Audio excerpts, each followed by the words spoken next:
जय माता दी दोस्तों। जून महीने में यानी कि ज्येष्ठ महीने में शुक्ल पक्ष में आने वाली एकादशी कौन सी है, इसका क्या महत्व होता है, कब से लेकर कब तक एकादशी की तिथि रहने वाली है और व्रत का पारण मुहूर्त क्या रहेगा, आइए जानते हैं इस बारे में। दोस्तों, जून में आने वाली एकादशी, जिसे निर्जला एकादशी के नाम से जाना जाता है, माना जाता है कि यह एकादशी अन्य सभी एकादशियों की तुलना में सबसे कठिन होती है, क्योंकि इसका पालन बहुत ही कठिन होता है। इस दिन जल का त्याग करना होता है। दशमी तिथि की रात से लेकर और द्वादशी तिथि के पारण तक आपको जल ग्रहण नहीं करना होता है। यह व्रत अन्य सभी व्रतों की तुलना में बहुत कठिन है, इसलिए इसका पालन भी बहुत कठिन है। ऐसे में जो लोग इस नियम का पालन कर सके, उन्हें ही इस व्रत को रखना चाहिए। यह व्रत कठिन जरूर है दोस्तों, लेकिन जो भी इस व्रत को पूरे नियम के साथ और श्रद्धा के साथ रख लेता है, उसकी सभी मनोकामनाएं भगवान विष्णु के आशीर्वाद से पूरी हो जाती हैं। आइए जानते हैं मुहूर्त के बारे में। निर्जला एकादशी का व्रत 21 जून सोमवार के दिन रखा जाएगा और जो एकादशी की तिथि प्रारंभ हो रही है वह हो रही है 20 जून रविवार की शाम 4:21 से और यह तिथि समाप्त हो रही है 21 जून की दोपहर 1:31 पर। द्वादशी तिथि के दिन व्रत का पारण मुहूर्त रहेगा 22 मई मंगलवार की सुबह 5:50 से सुबह 8:45 तक। द्वादशी तिथि के दिन व्रत का पारण हमेशा सूर्योदय के बाद ही किया जाना चाहिए। हरिवासर के समय व्रत का पारण नहीं करना चाहिए। हरिवासर समय होता है जब द्वादशी तिथि लगी होती है, उसका प्रथम 1/4 पहर। द्वादशी तिथि के दिन सूर्योदय का समय रहेगा सुबह 5:45 पर। आपको सूर्योदय के बाद ही अपना व्रत खोलना चाहिए। दोस्तों, बहुत से लोग कमेंट बॉक्स में पूछते हैं कि एकादशी का पारण क्या होता है। दोस्तों, एकादशी का पारण कहते हैं व्रत खोलने को, यानी कि एकादशी के दिन आपने व्रत किया होता है और द्वादशी तिथि के दिन जब आप व्रत खोलते हैं तब उसे पारण कहा जाता है। एक और प्रश्न मुझसे पूछा था कि उदया तिथि क्या होती है। दोस्तों, उदया तिथि कहते हैं सूर्योदय के बाद से जो तिथि लगती है उसे उदया तिथि माना जाता है।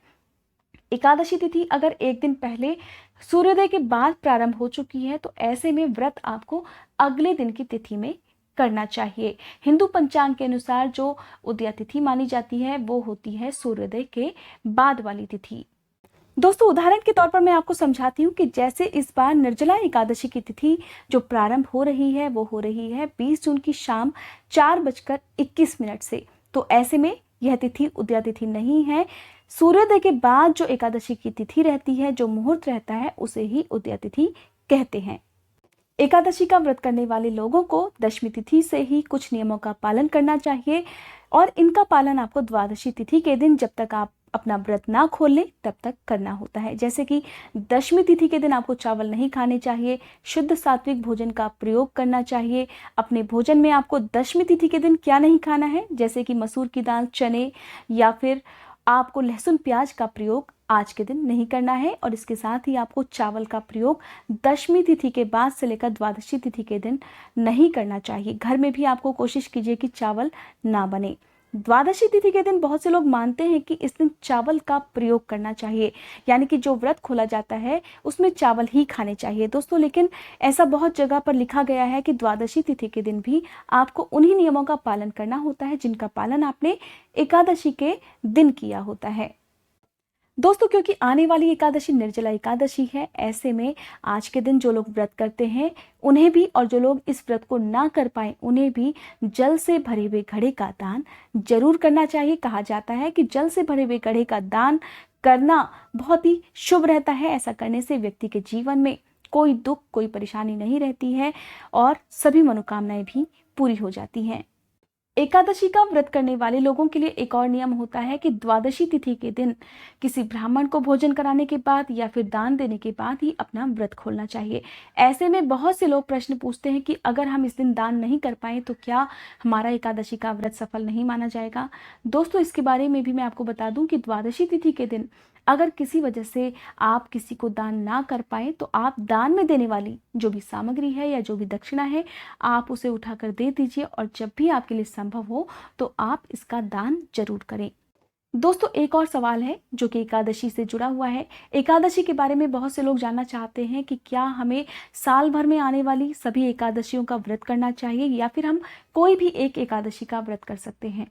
दोस्तों इसके बारे में मैं आपको बता दूं कि किसी भी व्रत को लेते समय उसका संकल्प सबसे पहले दिन किया जाता है। तो ऐसे में आपकी जितनी भी श्रद्धा हो, जितने भी एकादशी के व्रत आप करना चाहते हैं, उसका संकल्प आपको पहले दिन ही, जिस दिन आप एकादशी का व्रत प्रारंभ कर रहे होते हैं, उस दिन कर लेना चाहिए और फिर उतनी संख्या पूरी होने के बाद आपको उद्यापन जरूर करना चाहिए।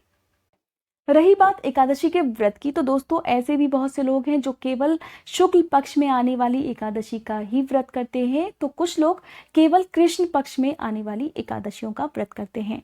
दोस्तों आपकी श्रद्धा के ऊपर निर्भर करता है कि आप किसी भी एकादशी का व्रत किसी भी पक्ष से प्रारंभ कर सकते हैं।